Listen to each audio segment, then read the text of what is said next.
stage, as we will now listen to the national anthems of the Republic of Portugal.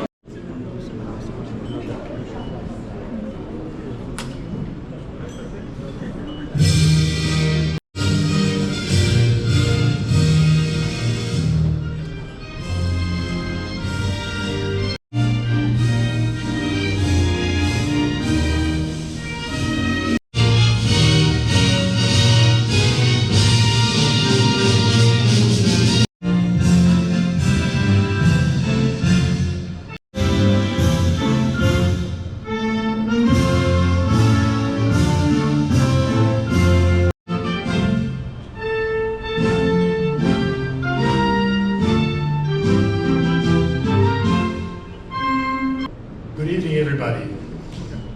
Excellencies, distinguished Egyptian authorities, ambassadors, representatives of international organizations with particular cultural dear friends, it is with great honor and joy that my wife and I welcome you to the reception marking the National Day of Portugal. 2025 is a very special year. We are celebrating the 500th anniversary of our national poet, Luís de Camões, which is in fact our official national day.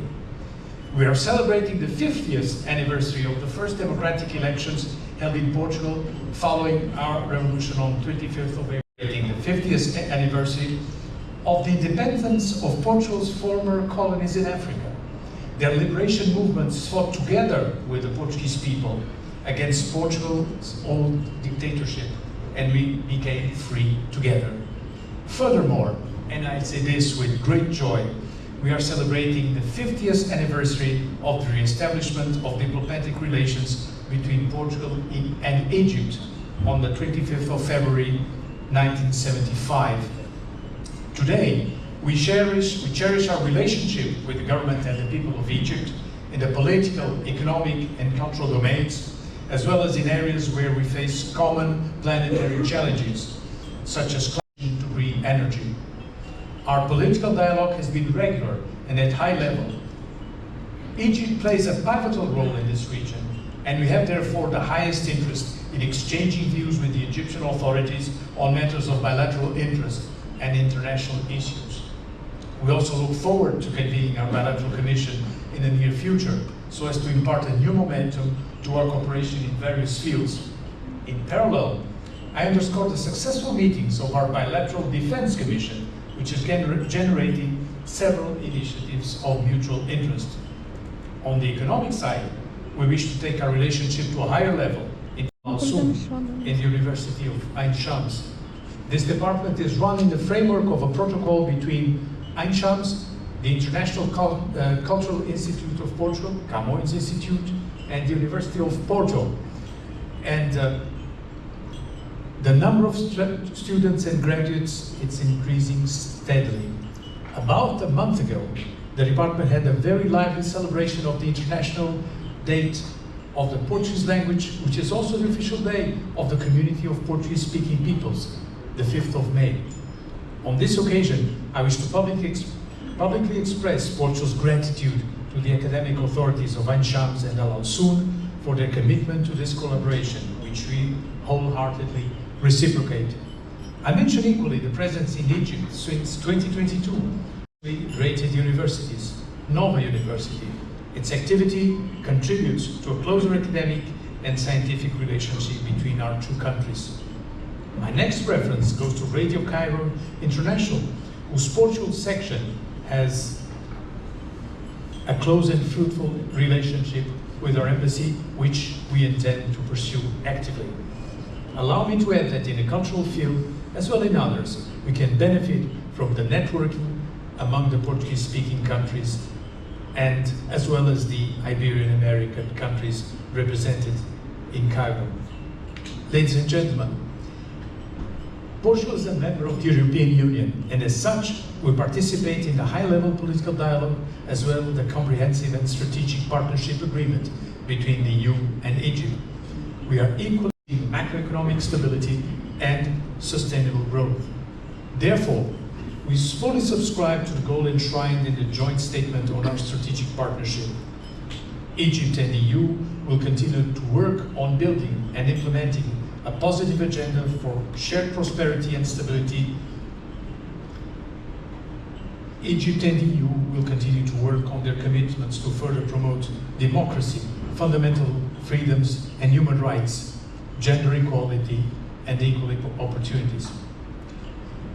Dear friends, as we speak, an abominable situation is getting even worse in Gaza and the West Bank. We are witnessing a relentless onslaught against the laws of the United Nations and the values of the international community. Just as we mourn Palestinian victims, we also pay tribute to UN agencies and workers, in particular those of UNRWA and those of other international and non-governmental agencies, such as the Red Crescent, who perished while assisting the Palestinian population, and also to the journalists who were killed covering this conflict. Portugal has consistently voted at the United Nations in favor of all resolutions that shore up the goal of the two-state solution for Palestine. Our Foreign Minister, Paulo Rangel, in his recent meeting with His Excellency Mohamed Mustafa, Prime Minister of the Palestinians, underlined the importance of the upcoming UN June conference, as well as Portugal's support to UNRWA and to the Palestinian Authority, both bilaterally and in the framework of the European Union. Portugal commends the role of Egypt, not only in providing assistance to Palestinians, but also in mediating and negotiating end to this conflict. Dear friends, in Sudan, a protracted armed confrontation has provoked one of the most dire humanitarian crises in present times. It is therefore particularly meaningful to mention that the European Union has awarded its 2025 Human Rights Prize to the Our attachment to a rules-based international order, to international law, and to multilateralism drives Portugal's candidacy for a non-permanent seat at the United Nations Security Council for the mandate 27-28 under the motto, Prevent, Partner, Protect. Portugal has been a long-standing and consistent supporter of UN goals and is in tune with regional issues, namely in the framework of the African Union, as well as planetary efforts to address common concerns. In this context, I wish to salute the recent appointment by the Secretary General of the United Nations of the very important UN agreement on marine biological diversity on areas beyond national jurisdiction, the PBNJ. If elected, Portugal will work in an open, transparent and engaging way, fostering an effective dialogue and cooperation between the Security Council and the other UN institutions and organizations. Dear friends, allow me now to address myself to my Portuguese compatriots. The Portuguese community in Egypt is small, but very integrated and highly respected. Each and every one of you are representatives of Portugal in Egypt and contribute to the relationship between our two countries. I wish to assure you that myself, the Embassy of Portugal, and our consular service will always maintain a close contact with you in order to understand your needs and assist you in every possible way. And I will say this in Portuguese too. Caros compatriotas, cada de vós é um representante de Portugal e contribui para atenderem às vossas preocupações e prestar-vos toda a assistência possível. Excellencies, dear friends, I will end by expressing my admiration and gratitude to all members of the Embassy team for organizing this reception. My very final message is one of friendship between the peoples and the authorities of Portugal and Egypt. I am totally confident that we will continue to work together for the mutual benefit of our countries. Inshallah. Or, as we say in Portuguese, having inherited this same word from our speakers, Oxalá.